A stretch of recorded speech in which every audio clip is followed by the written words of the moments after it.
How many countries has America invaded since the Second World War? America has been in 19 wars since World War II. The death toll from modern American wars killed in the name of freedom is over 20 million and counting. They have overthrown 36 governments, attempted to assassinate over 50 foreign leaders, and dropped bombs on people in over 30 countries. Syria was the latest of 14 countries in the Islamic world that US forces have invaded, occupied, or bombed. But you believe your American media when they say Putin is a crazy warmongering dictator. Is your self-righteous indignation based on an understanding of basic history, or just triggered by the next new bandwagon that is trending on mainstream media? 90% of these deaths are ordinary men, women, and children. They started the Korean War, the Vietnam War, the Gulf War.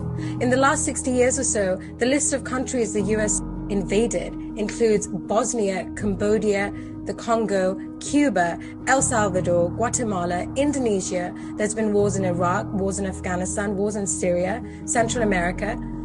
They are the global bullies, destroying any country in the name of democracy and human rights. But the intention has always been to strip the nation of its resources and enrich their military-industrial complex. Now, what about Britain? Did you know that there are only 22 countries in the world that the UK have not invaded or helped in starting a war? The hypocrisy of the West is an abomination. Where was the sanctimonious outrage when Israeli armed forces bombed and shot Palestinian children armed with nothing but stones? Where was the sense of injustice when George Bush and Tony Blair invaded Iraq?